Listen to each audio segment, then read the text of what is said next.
Welcome everybody. This panel is called Childhood Memoir, and we have on it some cartoonists who, at the very least, have written some childhood memoir, and I think differing degrees. We'll talk about that. My name is Mike Dawson. I'm a cartoonist as well. I did a memoir called Freddie and Me, a book called Troop 142, and I co-host a podcast called The Cancer Show.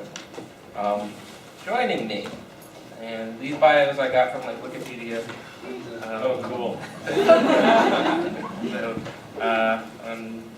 First I have John Porcellino, and John Porcellino is creator of the long-running, mostly autobiographical, self-published series King Cat Comics, begun when he was a teenager, still going strong. You have... This is really from Wikipedia? That's from Wikipedia.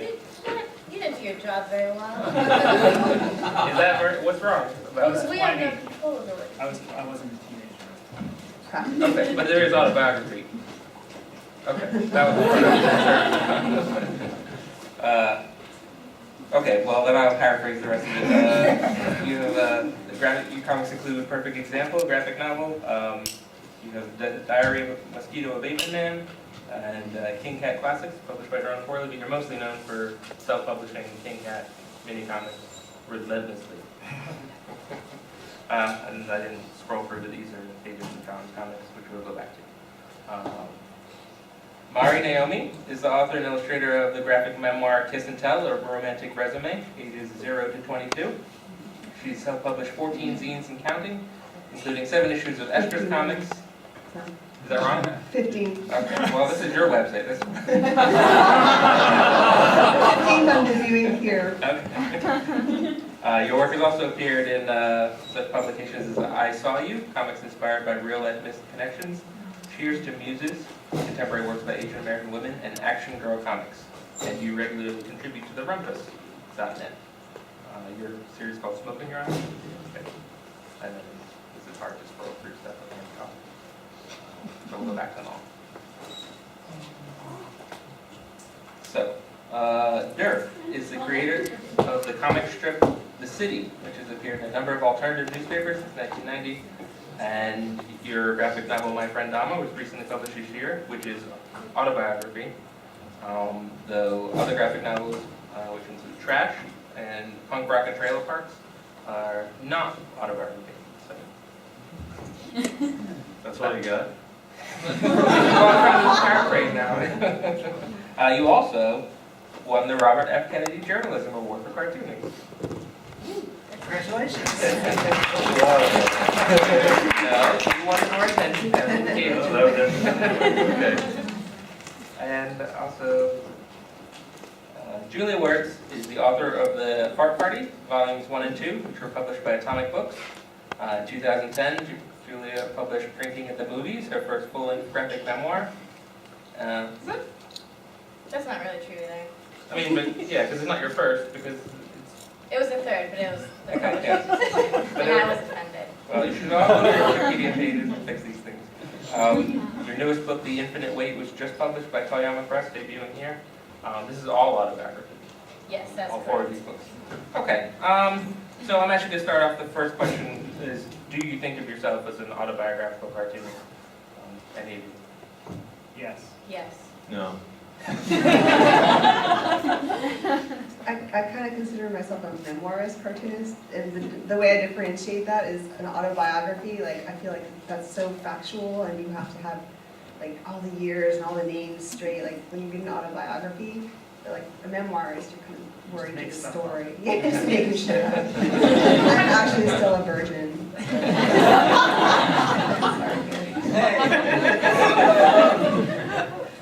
Well, so I guess I knew there would be some different answers, but let's just talk a little bit about the work. John, can you tell me sort of like your process for writing recollection? Do you have one, or do you approach it in many different ways?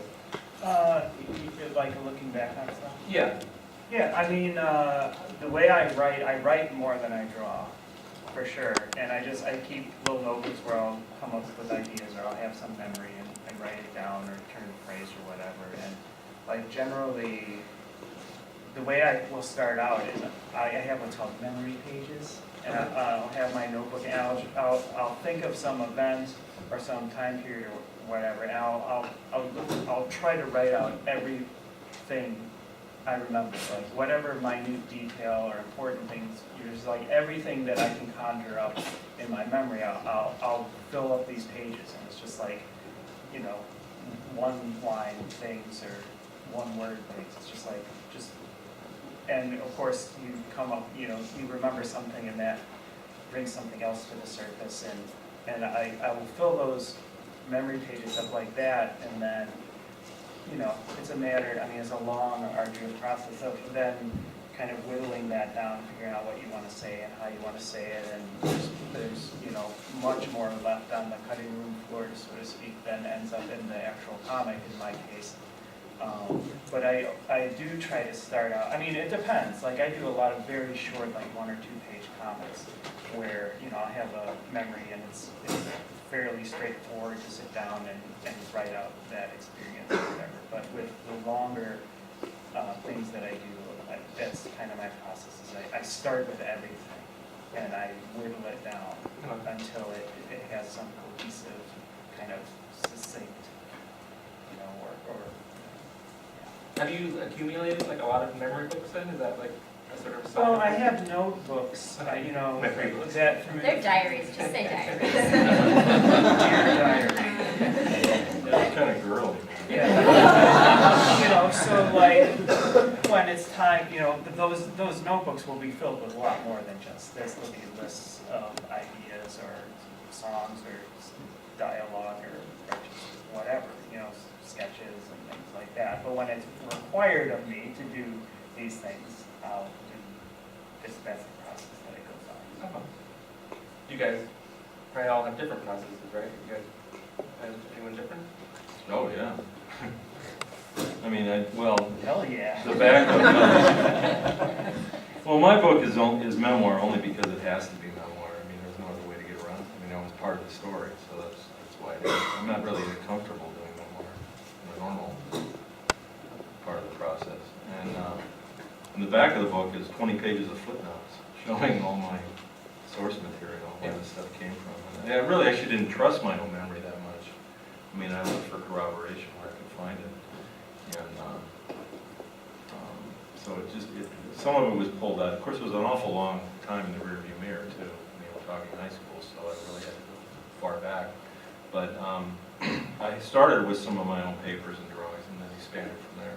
But I didn't trust those papers and drawings. I mean, who would trust a 16-year-old kid anyway? Can I ask you a question about doing teenage stuff? So when you are drawing from your teenage years, though, do you tend to embellish like the horrible parts, or to make it better? No.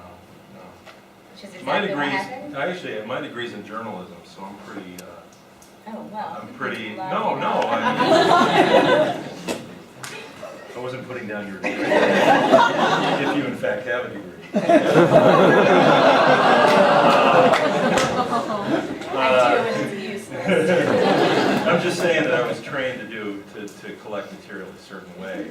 And, Yeah. I mean, exaggerating something is a real, kind of a real no-no, especially when you're doing nonfiction. Yeah. So I would view this book more as nonfiction than memoirs, because it's pretty meticulously reported. Maybe too meticulous. It took me 20 years, too meticulously reported. Did you fact check your own book? I had, actually, there were fact checkers, yeah.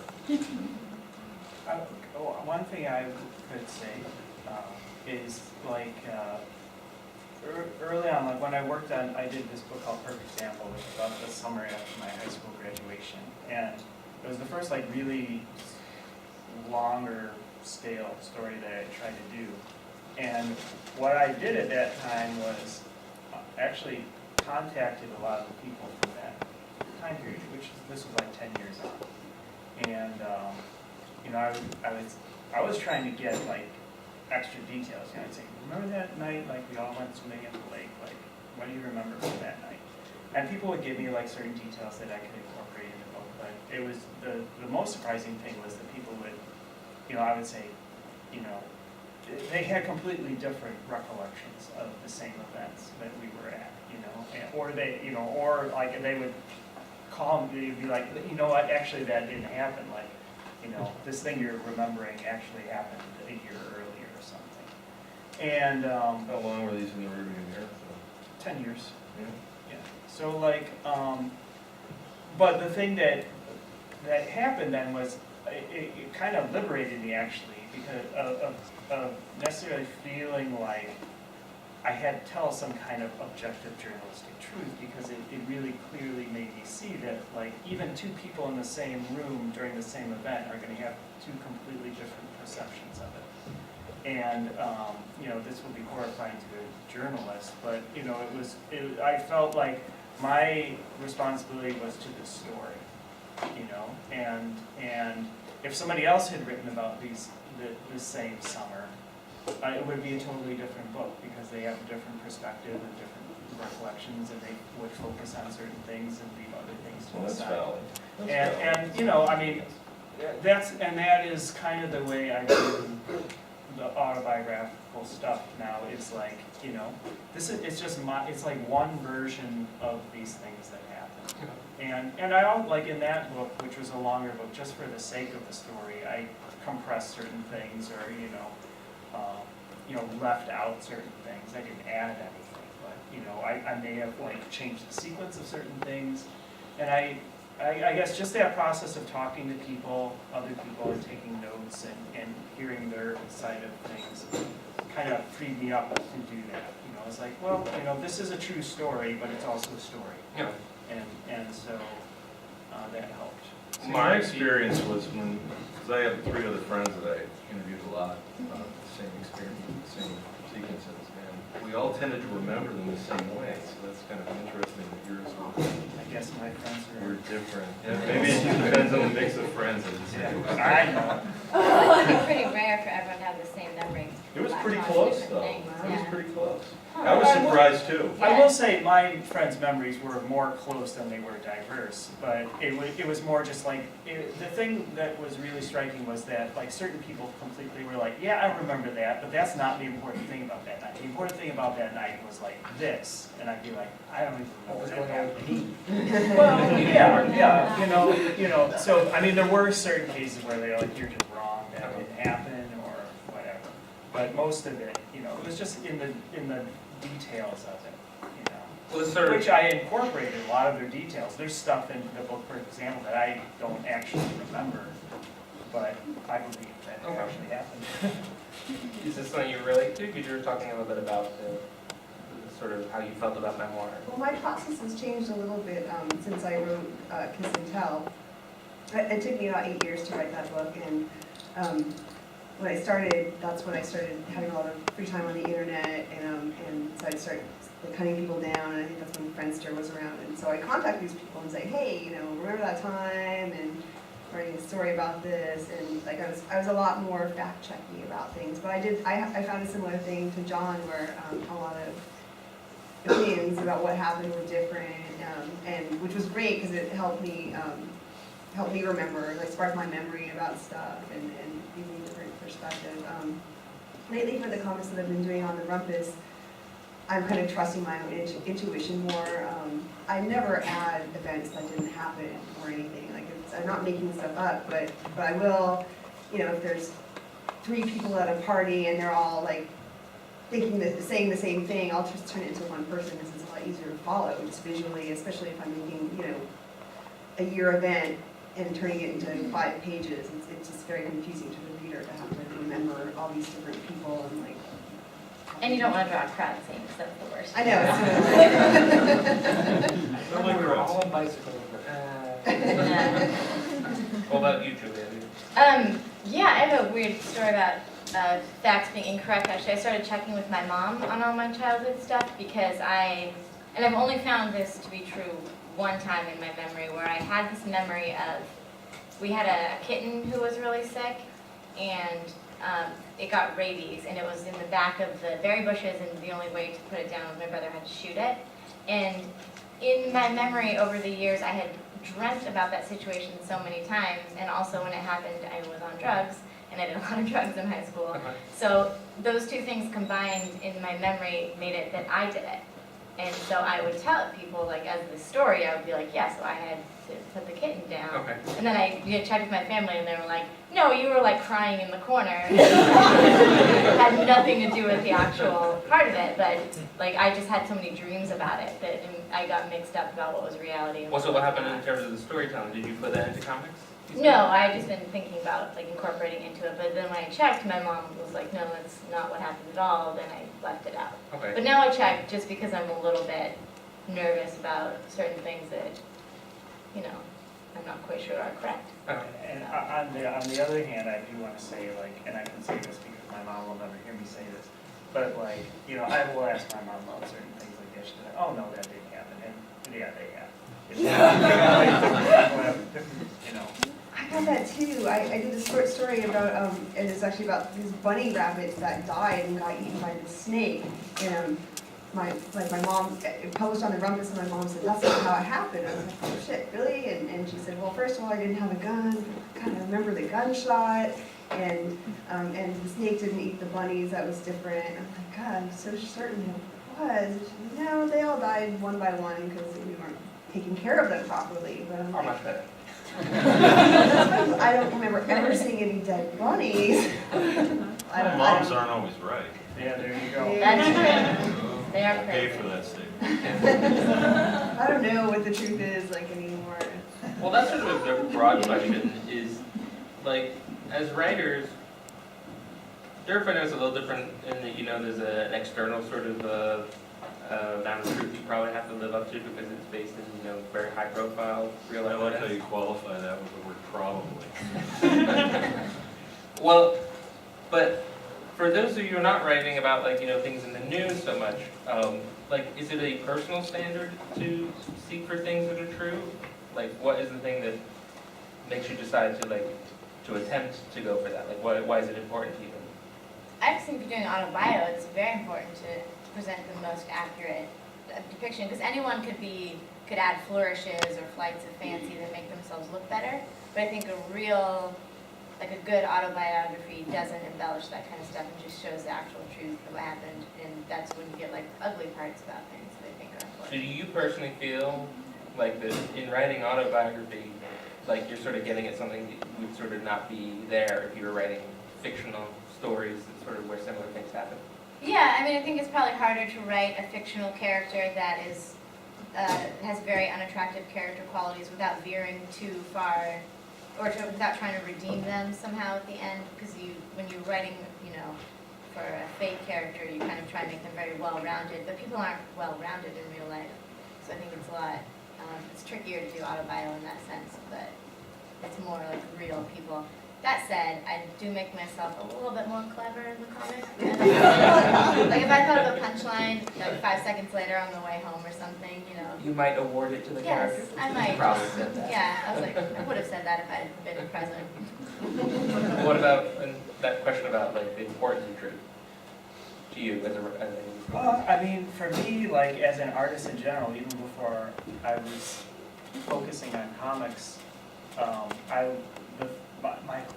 the compelling thing in my life that I wanted to communicate and explore was this idea that I call real life, which is just this term for like kind of it's not objective because it is subjective, but it's kind of like a desire or the goal is like looking at life like without making things better than they were or making them worse, but like to really try to get at the essence of this experience of being alive. And, you know, in order to do that, you've got to be truthful, right? You know, so it's just kind of like a requirement of what I want to do as an artist. So you're saying the effort to go for truth is bringing you to a place where you want to be with the types of stories, like so. Yeah, well, I'm interested in like what it means to be alive and what this experience of being alive is. And so, you know, I try to pay attention to those things and you know, to embellish them or in either way, positive or negative, is gonna send you off on some tangent that is contrary to what I'm trying to do, like as a human being, as an artist. And so it's by default, I'm interested in reality, I'm interested in the real reality of things, and that, again, it's not objective, because it's thoroughly subjective, but there's an attempt on my part to kind of pay close enough attention that all sides are represented, or at least explored. Mark, you sort of. What was the question? It's sort of like, why isn't it, like, I guess we sort of talked about He's it skipping me. a little. Actually, You no, know, your journalism major. I mean, I live, like, just as a person, I think I'm one of the most annoyingly honest people that you'll ever meet. So that's just kind of who I am. It's just, honesty is really important to me. Oh. But please over to my comics. Well, so, see, but we've been on, like, we've talked before, and I know there's an element in the Dahmer book, like, obviously you have, like, to be accurate in terms of things that have very specifically to do with Jeffrey Dahmer, but there's a whole lot of the book is about, like, teenagers, you and your friends and stuff like that, and I'm sure that's not just, like, that's not fact-checked, like, just hanging out and stuff. Well, I mean, as I said, I mean, I was interviewing extensively the other guys involved in those scenes, and they read the several drafts, earlier in the book, and they, I said, does this ring true? I mean, I asked them very specifically, and they would either say yes, exactly, or they'd say, well, no, it didn't quite happen like that, and you forgot this detail and that detail. Oh yeah, I remember that now. So I mean, I would alter it as I went along. I mean, you have the dedication, I think, and everybody, when we're hearing up here from everyone, is, you're really committed to the story, and that's the important thing. Not so much how you come across, because the story is the important thing. And I know that there was like a critics roundtable in England, which is a great Canadian podcast, and they were doing My Friend Dahmer. One of the guys, and it might have been Spurgeon, said, well, Durf really is kind of an asshole in high school. And I was like, well, I guess I was accurate there. But it's the first time I've been called an asshole in a generally positive review. But that is that dedication to the story. I mean, I just didn't care what I came across looking at. Another thing I'm sort of interested in is sort of specific times and places, and sort of like that thing, not outside of, a little bit outside of what necessarily happened, but like where it took place and when it took place. Like how much do you think about that, and like showing that in the comics? Mari, I'll start with you. I mean, it depends on the story. I think some stories are kind of, they feel more universal, and it would be distracting to have like me wearing a giant Madonna bangles, and Did you? But sometimes I don't know. It just depends on the story. I don't know. I'd actually like to add the other what we were talking about before. I feel like if there are other people involved in this story, I'm much more careful about facts. Yeah. It's just me, because I don't want to tell anyone else's story, and I'm always really careful. Because I have some great stories that kind of aren't as much about me. I was there, but like they're not really about me, and it's something I struggle with constantly. I was like, do I want to tell their story? I don't think I have the right. The rule is whoever gets it into print. That's the rule. Too bad. They should write their own comics. But in that case, if I were doing something about something that happened with other people, I think I would be pretty also very careful to show the time and the place. And like, for example, I did this comic about, and for this book called Pet Noir, and it was not about me at all. It was about the San Francisco dog mauling, this woman who got killed for these two dogs, and that was the hardest thing I've ever done, because I wanted to get everything right, and I drove by the building it happened in, and I read all these books about it, and I looked at all these police photos. I had nightmares for a year. I was looking at just the bloody photos. It was terrible. Welcome to my world. Yeah. but it was so important to me to know exactly how this happened, where the doors were, and what the molding looked like, and I'll never do that again. It's too much. What about you guys, in, like specific times and places? Like, Yeah, I think basically I would agree with what she said. It's just, like, in some cases, if it's appropriate, that stuff, is great. I mean, obviously, I draw very simply. I leave a lot of details to the reader's Well, I've been to that line before. or reader's imagination. But, there's certain aspects, I'll always throw little details in that just kind of help set the place or the time period, if it's appropriate. have you ever had like the opposite thing happen? Because you said something before about like asking around, like getting into the details.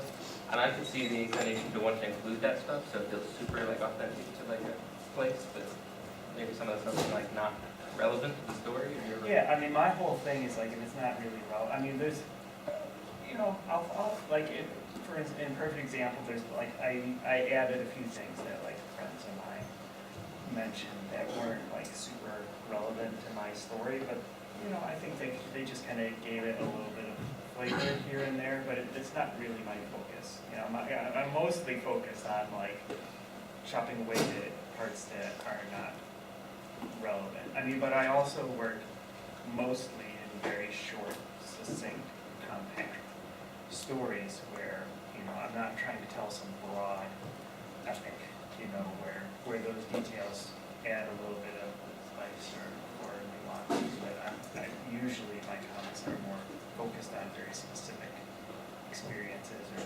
feelings, things like that. So those, mostly I'm like honing things down and moving max. Okay. But, when I do longer works, it's nice to have a little bit of those extras in there just to give it a different flavor or different stuff. Well, your stuff, I mean, Julia, I mean, like, it's very specifically in certain cities and takes place in certain years, so you obviously think about that stuff quite a bit. Yes. My answer for that is so boring, I'm going to pass. We still have a half hour. Okay, well. My book was a period piece, so I really concentrated on that a lot. It's set in the late 70s, which, is a very different world than now. And I was really kind of struck the more I thought about it, how different it was. But you still want to get that kind of universal stuff in there that people can relate to, so you're kind of doing a tap dance. And the other thing it was doing is because this book is so dark and kind of depressing to work on for 2 years, that I concentrated on those details because, that it was Dahmer's world, but it was also my world. So recreating the shopping mall I used to hang out in, or whatever, was a way to make the book fun for me. And the more detail I put in, and I went way overboard. It made like the opposite of human, like a Trappist monk poring over a parchment, trying to get the grain and the bench in the mall right. I mean, that's just how I made it fun for me. So it's just ladled the detail where they're showing things down there. You're just, I actually went into those woods and sketched that thing from that angle. So, it was ridiculous. It's just sick. Really? Yeah. So. But have you ever spent a long time, like I've drawn the inside of a mall too, and I spent so long doing it, and then I watch people get to that page, and they're like, and I'm like, look at it closer. I'm trying to think about that. It was just purely for me. It was drawing for me. So if people appreciate it, great. If they don't, I'll sob softly to myself. I like it because I wasn't a teenager in the 70s, but this whole thing about like teenagers sort of being like On left their to own. their own devices, Yeah, yeah. parents sort of not there, like drinking, like Oh more. yeah, right. I'm sure they drink now, but Well, yeah, it was so different. It was before the lockdown. It was before GPS. It was before cameras in halls. It was before security guards. In schools, it was a completely different thing. And these teenagers were just left to wander. well, parents were off getting divorced. Right. Stuff like that. Exactly. What Or happens to screwing them? around, or at the disco or wherever the hell they were. And we were pretty much, doing what we wanted to do, which in Dahmer's case was not good. But for the rest of us, it was a lot of fun. In your case, is there been any sort of like element post like, I mean, the book came out this year, but you've been working on, like, it came out in a different format almost 10 years ago. Is there anything like where you sort of, have you sort of gotten folded into the narrative of the story and like you, like in a way, like in that you have this book and like now you talk to press and, you know? Well, yeah, probably, yeah. I mean, it's, it's ancient history now. I mean, these crimes happened in '91, so we're talking over 20 years. It's lost a lot of its, people are still fascinated with it, but for reasons I don't entirely understand. But it's not quite the, the lurid news story it once was. But yeah, I definitely get, I mean, if you Google my name, or if you Google Dahmer's name, my name pops up fairly close to the top of that, which is not something I'm real happy about. Well, that sort of brings me to a question about like, I understand the reasons for writing autobiographies, but there's also something that happens when people then read your autobiography in terms of like how they want to relate to you. Like they may feel more familiar, or like does anyone like I feel like you must have experienced that. You write the book about all your relationships. Like, do you feel like there's an aspect of that where people know you in a way that you obviously don't know them, like readers? Well, I think they do, which is interesting. And I don't think I really thought about that before I started doing this on a greater scale. Like I'll read some Goodreads reviews and see, what people are thinking about it. And this one girl said she really related to me, and I was like, oh, let's look her up. And I was, Googling her or whatever, and she's like super religious, and I'm like, I'm an atheist. And I'm like, wow, like I would never think that I could reach someone like this, and that was kind of cool, but also kind of, I mean, people are kind of taking my experiences and making them into whatever they want it to be. But I mean, I show very specific things in the comic. I can't be, I can't tell all the details, and so I guess I left out certain major ones like godless, whatever, that she might have been offended by. I don't know. Yeah, Mari. people do things. Yeah.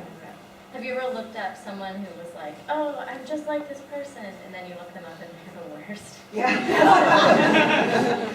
Well, that was my example. I mean, no offense to people who, it wasn't just that she was religious, but she was like, kind of like hatefully so, and that was a little bit freaky, but also, I mean, I'm like, yeah, maybe she thinks she's writing a review about a different book. I like to think that all the people who like my book are really cute with nice haircuts. That's your standard.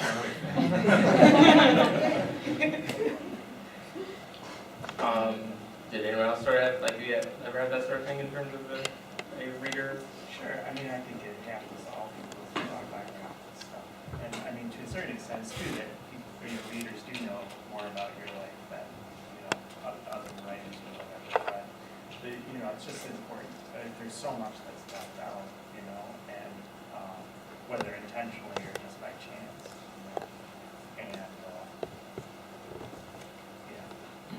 And, yes, it can be misleading.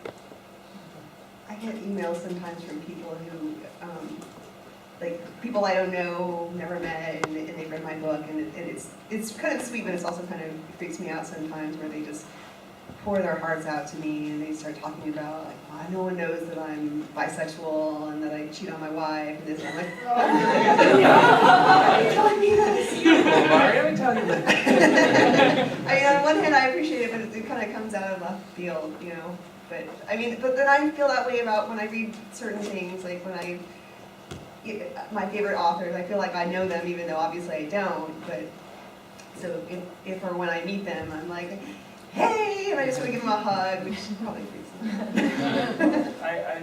I mean, for me too, a big part of why I do comics is because of the connection between the reader and myself. Like it was basically the way I found in my life that I felt most comfortable connecting to other people, and so yeah, I mean, it can be a little misguided at times, but not nothing bad, but so I don't know, I'm babble, but I'm just trying to say that like that connection is actually really important to me, Well, I get that, I mean, you're saying like it's a form of connection. Yeah. You know, and that's obviously, essentially why I do this.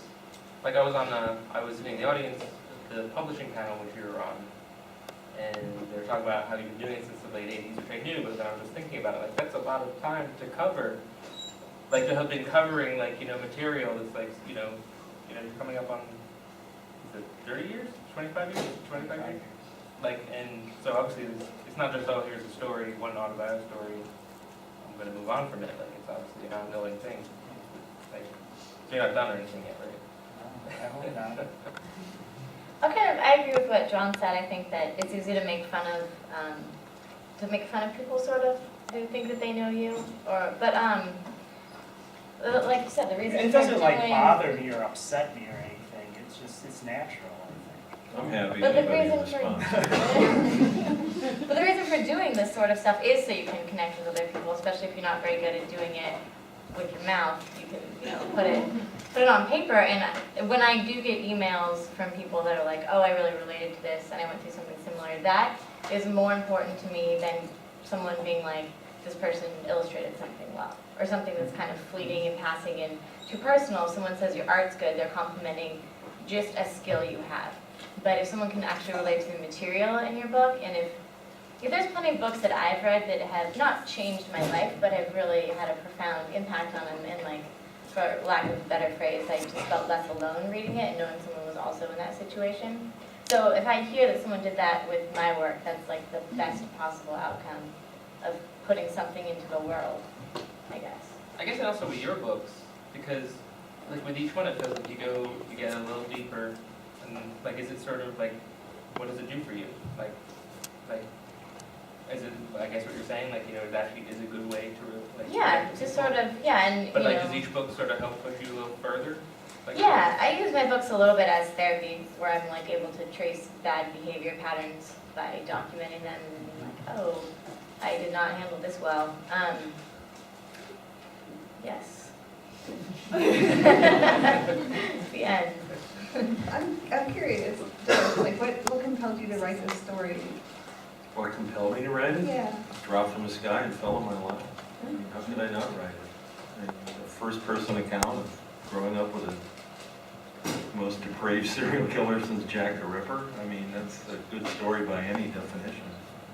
So, I mean, there's nothing like the rest of my work, so, yeah. That's why I'm unusual. asking. Right. And that's a drag because it's invariably going to be my best-known work. But I figure it's better to have a best-known work, you know? So I'll take it and move on. Yeah, just something I felt I had to do, you know? As a storyteller, when you... Yeah. Does it help you sort of move past it? Well, it took a couple years to, get over some of the stuff. But, I mean, what it did was, put yourself in my shoes, I had this teenage period which was okay. I mean, I can't say I enjoyed it when I was doing it, going through it, but it was all right. I mean, it was, looking back on it as I progressed, I thought, well, I was having a better time than I gave myself credit for. I had all my friends and all this stuff. And one day in 1991, just like that, it was completely redefined. And all this stuff suddenly had this sinister, very chilling meaning to it. Like drawings I did in high school, suddenly, like one I had Jeffrey Dahmer, I drew a picture of Dahmer as a bag of groceries, with his feet sticking out the top. A future cannibal as a bag of groceries.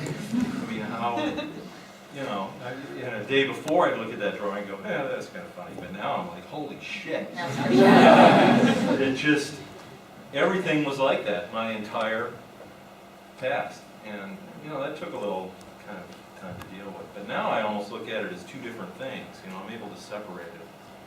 And that's just how I dealt with it. But yeah, it was. Or do you think that maybe the writing is what made you sort of be able to separate? Possibly. Yeah, just thinking about it, working through it. As I said, a lot of time has passed, so. And the worst thing at the beginning, of course, was, this huge media feeding frenzy that was revolving around crimes. I mean, think of the recent Penn State thing, and then multiply it by about 50 and you get to Dahmer. And I had TV trucks lined up in front of my house. I had people beating on my door, and the phone was ringing off the hook. It's just crazy. It was not a very comfortable place to be, and that went on for for quite a while. And so I was dealing with all sorts of things on top of one another. Not a happy time. Well, we got about 10 minutes left, so I want to leave some room for audience questions. Anybody? I want to ask, how do you deal with other people's privacy when you write a story? I mean, obviously there could be other people involved. And what if they don't like you to be putting this all out there? For me, like when I mentioned going back and interviewing or talking to people for that one book, that was specifically why I did it. I mean, up until that point, I had the viewpoint of like, if you're in my life, I'm an autobiographical cartoonist, like if you're there, it's like, you've signed the waiver. You can show up at any given time in this comic. So do you have like people run away from you?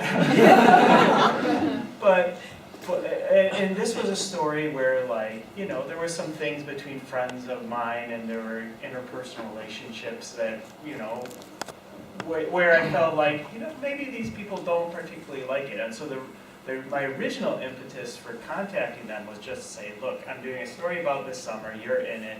Like, if you want, I'll change your name or whatever. I even offered to let them pick the name that I used.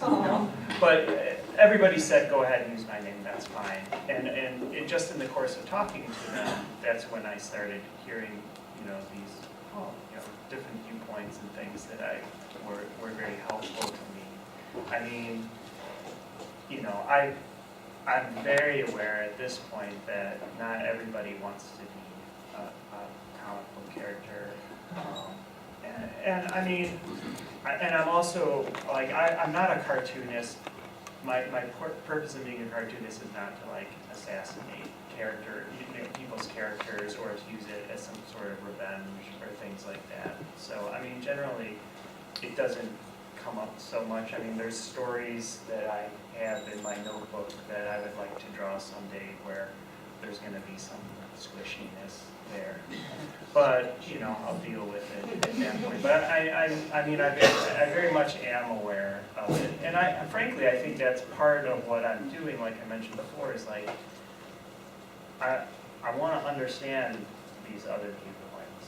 I don't want it just to be this singular personal thing. I'm interested in getting like this three-dimensional picture of life, and that involves other people's viewpoints and feelings. So it's kind of tricky, but I am very aware of it at this point. When I first started out, like, I was just like, I'll do whatever I want,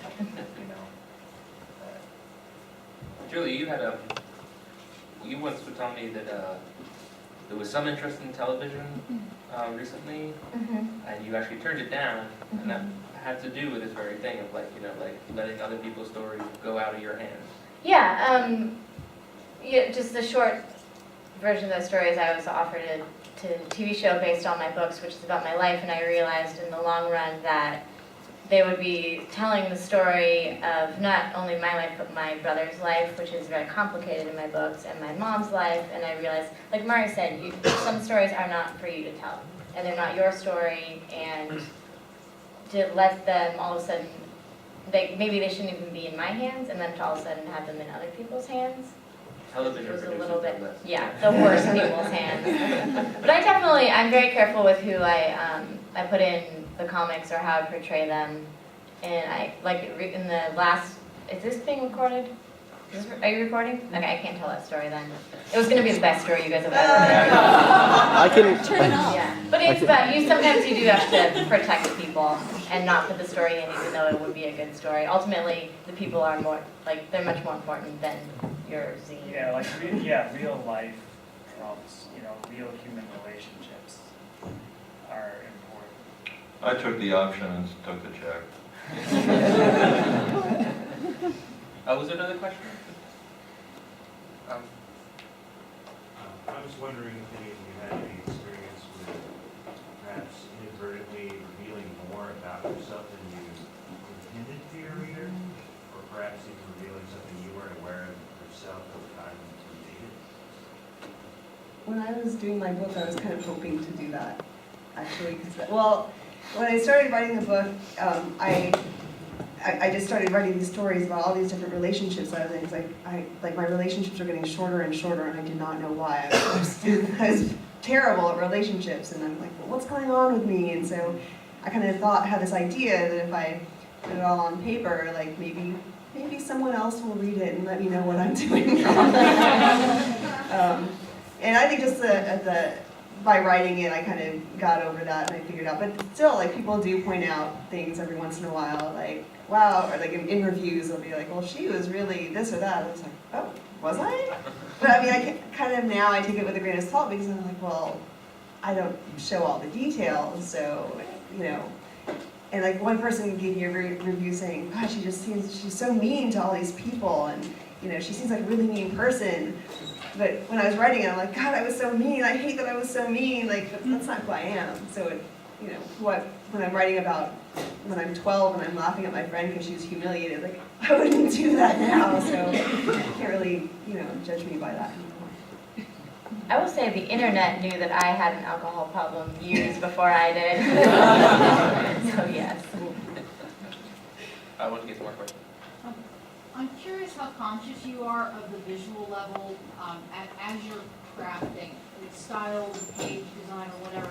Maybe pulling forward certain elements of the story. Do you notice the story changing and play around with the visuals, or do you just let it rip? Well, I think that's a fair thing for any creator to do. I mean, you don't mess with the facts, but you can play with the pacing. I mean, that's the fun of making comics.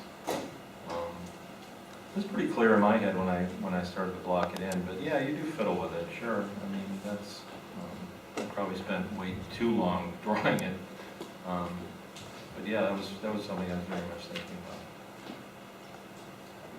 For me, like I mentioned earlier, like the most time-consuming part of my creative process is writing. I write a lot, and I edit a lot, and I revise a lot, and then generally when I don't really draw until it comes down to where, okay, this script or these notes are in order and ready to go. And then, you know, I draw so simply, it generally goes fairly quickly, and I don't, you know, I think I've just been doing it long enough. I don't like do thumbnails, and I'm not particularly interested in like formal experimenting or anything like that, so it's usually pretty straightforward. I kind of can see the page in my head, and it's a matter of like putting the drawings in my head down on paper. But at the same time, you know, of course I give myself the flexibility. Once you actually sit down with a blank piece of paper in front of you and start drawing this comic, you know, just by chance, it's going to take you in maybe a different direction, or something's going to come up where like the pacing is going to be different on the page than what you originally conceived of. And so, you know, give yourself the flexibility to adapt and keep it kind of organic. But generally for me, I work from a pretty tight script. I just don't like redrawing stuff. I don't like, you know, having like, oh gee, I need to add 2 panels to this page. I'm exactly the opposite. No, a lot of people don't work the way I do. Well, But I envy you. It's a much freer way to work, really. It's about the writing, and then it just has loosey-goosey, so it's great. I mean, I often wish I could draw like that. I'm just like, grinding it into the paper. We do one more question? Like in your life, you have so many different stories. How do you go about like sorting like the really cool things that happen in like Mondays or Monday things?